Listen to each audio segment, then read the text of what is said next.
Hey everyone, this is Nate Madsen back with another vlog. This one is all about compression, the basics of compression, coming up next on Madsen Musings.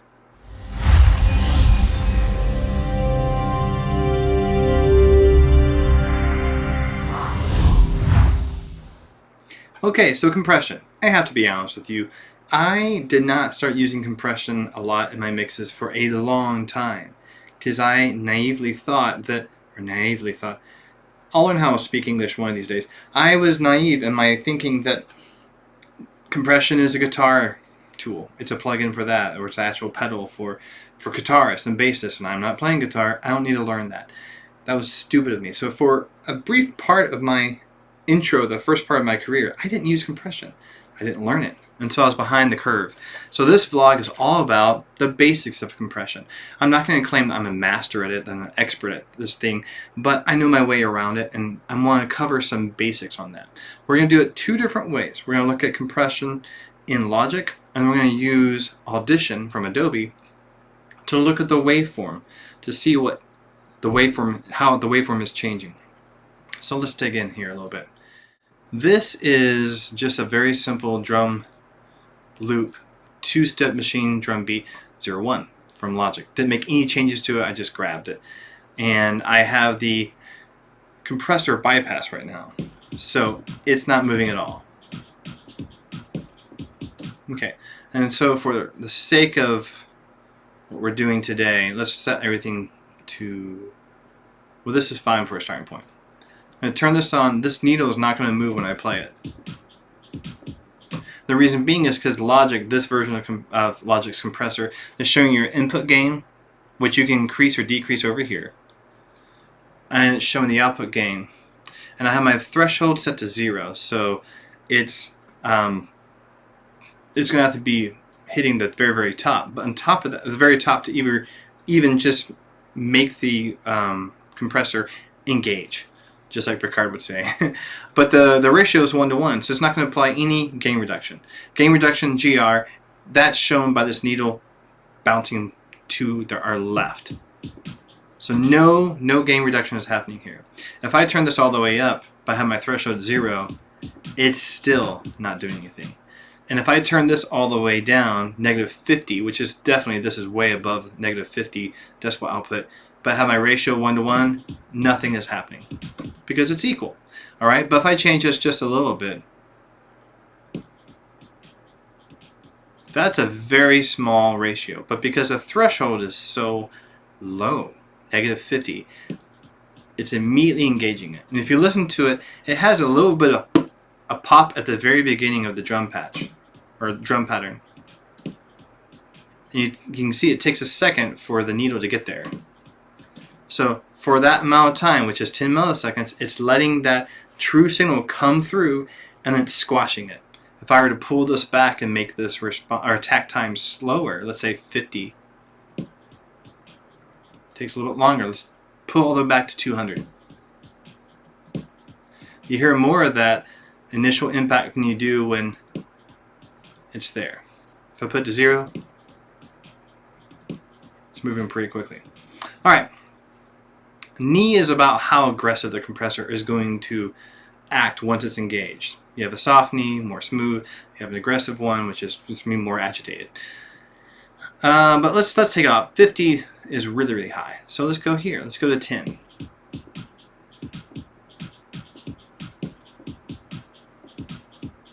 So we're showing about a 2 decibel gain reduction. Now the makeup. You're pulling these peaks down by roughly 2 decibels. If we wanted to keep the overall drum track the same volume, but we're pulling down the peaks, we can bring everything else that's below that back up about 2 decibels and keep the drum patch roughly in the same spot where we're sitting in the mix. We're just taking out the really high peak points.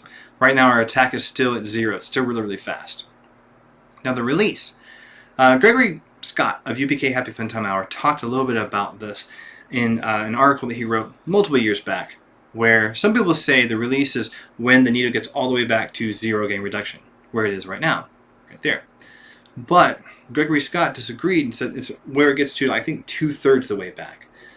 Regardless of that, back and forth, you just need to know the release is how long it's going to take on its way back and not applying gain reduction to the signal. So if we make this really, really short, you're going to have more bouncing back and forth. If I make this longer, let's say about 290, it's not getting back to 0 GR gain reduction nearly as much as it is at the fast release. If I make it the slowest it can be on logic, 5,000 milliseconds,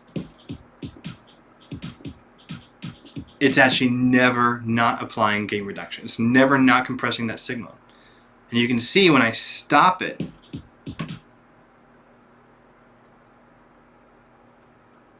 just how long it takes to get back to 0. It takes a while versus, let's do 86. It goes right back. If I do 5, right back. Okay, that's the idea there. So in compression, what you want to do is try and experiment with a drum patch, like I'm doing here, a drum loop. You don't have to even create it. You can just have something be from your DAW and pull it in and just mess around with it. Mess with the threshold. Mess with the, oh, we didn't talk too much about ratio. So ratio, let's talk about that. For example, a 2-to-1. Every time you have the signal go over your threshold, right now my threshold is set to 10. So if it goes to -9, goes to -8, whatever that value is, you're going to have a 2-to-1 ratio where, for example, if I went, let's just pick an easy number, if I went 4 decibels above the threshold, so that would be, I'm going to -6 decibels, right? My signal is hitting that high. I have a 2-to-1 ratio. I'm going -6, so that's 4 above. Well, 2 decibels are going to be allowed to go over, and 2 decibels worth of that signal is going to be squashed down. Does that make sense? Let's say it one more way, another way. So if you go over, I'll say it one more time basically, but if I go over 10 decibels of the threshold, so right now my threshold is -10. Let's say I have a signal come in and it goes right at 0. Well, it's going to squash 5 decibels of that, and 5 decibels of it are going to be let through. That's if I have a 2-to-1. You can have a 3-to-1. You can go all the way up to 30-to-1 on this compressor and logic. A 100-to-1 would be what's called a limiter, where it's not letting anything pass that threshold. You can throw everything you want, but it's always going to be kept. The gate is going to happen, and it's just nothing is going to get past that threshold value, whatever you set that to. So that's the idea behind the ratio. And the art, the puzzle piece, is trying to find the right threshold setting with the right ratio setting, the right attack, and the release. Okay, sometimes you might want a slow attack, sometimes you might want a fast attack, same thing for your release. Let's talk about when you might want a slower attack. When I first started this, you saw how I was playing the drum, and initially that first little hit was coming through, but then everything else was squashed. When it was really, really aggressively put to that really low threshold. That's because for just a second there, it's allowing some of the signal to happen while gain reduction is being applied, and then it's sticking where it's really just hitting it. So you might want, for example, an impact sound to happen, and then have that initial transient come through, and then apply compression after that has happened. There might be a better way to show this. So let's show this to you. I'm going to take this away for a second. And I'm going to go... That's better. Something with a bit more life to it. Okay. We're just looking at this right now. This impact sound. And we're going to get a compressor. Okay. So we may want this initial impact, this initial transient. This has a ramp into it, right? You see that right there, or right here. We may want this initial one to hit and then have it come down just a little bit. So in this, let me make this smaller. I can't make it smaller. Oh, I can't.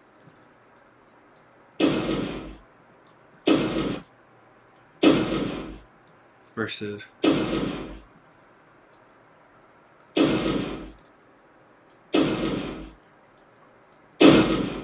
do you hear that?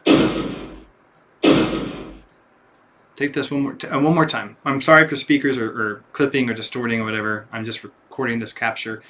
But when I have it set to Negative. I mean, these are extreme settings. You probably would never use these in a musical setting, but negative 50 threshold, and my attack is here. You can hear it's hitting, but the comparison when it's a slow attack, you can hear the initial attack is really loud, then bring us down. You may want to do something like that. That's more of a sound design aesthetic choice, and you can see right here, it's really distorting and lots of digital distortion there. But the good thing is we have tons of overhead with digital. All right, we're going to move forward. So that's the basic idea behind the compressor is you're looking at where you are here in your input. Not every compressor will have an input gain where you can change this value, but Logic does. There's a compressor I really like. Let me pull it up here. It's LA2A emulation called Cakewalk CA2A. You notice here this has a gain. This is a peak reduction, how much you're applying the reduction from the GR, the gain reduction. It still has the needle, so that still happens. Sorry, let me. This one works a little bit different because you can't change your ratio, you can't change your attack. All you can change is how much things are being applied, how much gain, how much signal is being fed into the compressor, and then how much was it doing with that, how much reduction is it making. So if you want to just increase things by 50%, but I have no reduction happening here, the needle's not moving. But if I put a little bit in, so I cannot change the attack, I cannot change the release on this. This is a certain type of sound. I like to use this a lot in my mastering. It's a great little plugin for when you have things sitting pretty well, but you want to add a little bit more oomph there. You'll mess with these two dials and get it dialed in. That's your pun for the day. So yeah, not every compressor will have all the variations or all the options that something like this will have. And this one even has a built-in limiter. You can add in some distortion if you want. You can do the output gain. You can change that. You can change your mix input between output and input. And then it has the different circuit types. Voltage control, VCA, you have FET, opto. All those are just going to add different little flavors. So experiment with that, but that's the basic idea behind compression. So why is it to your advantage to use a compressor? Because if I want to go through, let's say I had a whole track, and I wanted to pull down every single moment that I wanted to bring down, but I want to bring the other ones up, I'll be doing this all day and doing little tweaks. And that's how I used to work, to be honest. When I worked at Funimation, I had automation out the wazoo of my stuff because I wasn't compressing signals. So that is definitely an advantage. And then, like I hinted at before, the different circuits can add different types of distortion or saturation to your sound, and it can just give a warmth and help bring things together. All right, we're going to switch gears. This is a track I did for Skatebird that didn't actually make the cut. Simple little thing. But if you just look, and this is an audition, and this is another way that I think is helpful to teach yourself what is happening with compression.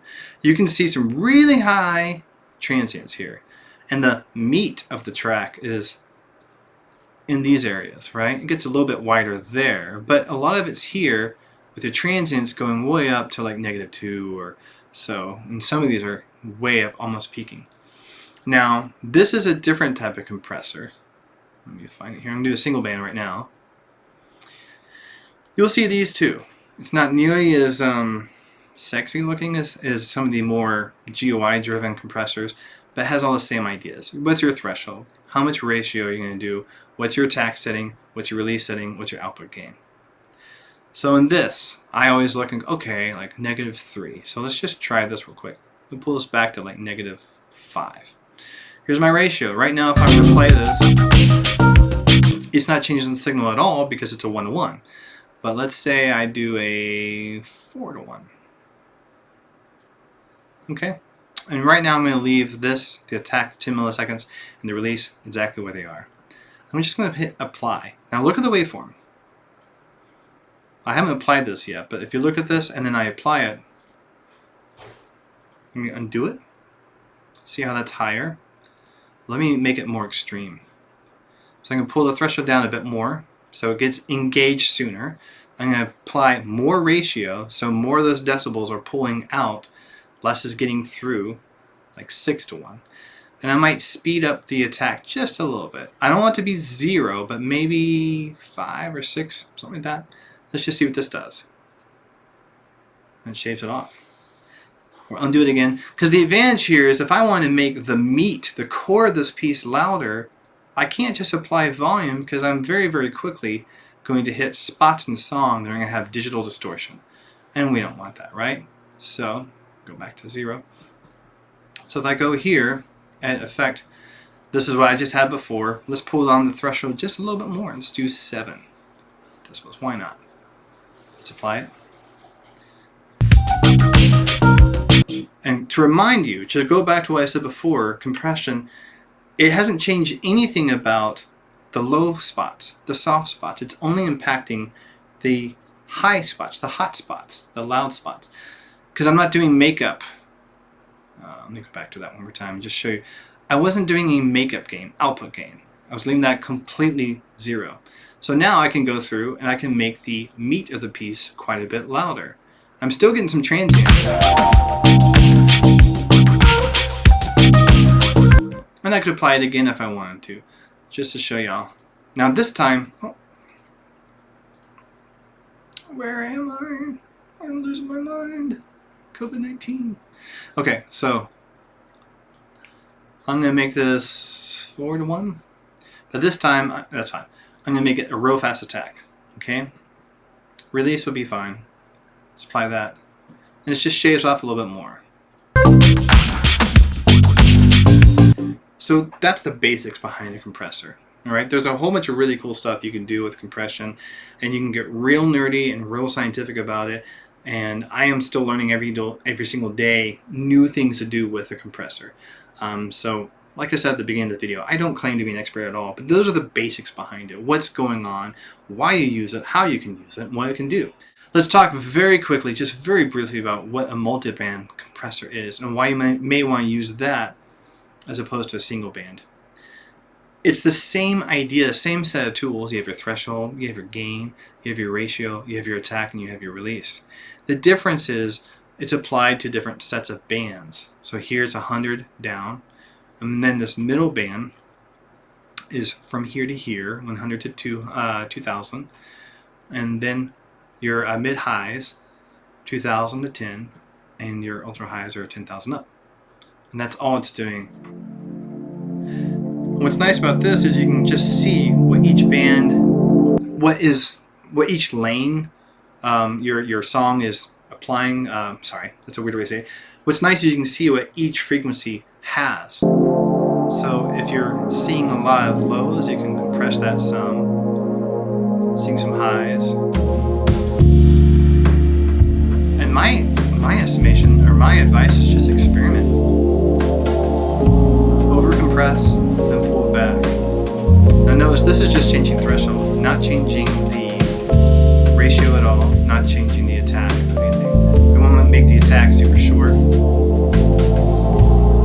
So experiment and play around with it, but all it is leveling out your sound. You're bringing down the highs, and if you have makeup happening or whatever, or if you're doing something after the compressor, you can bring up those lows to where the mix is fuller and louder.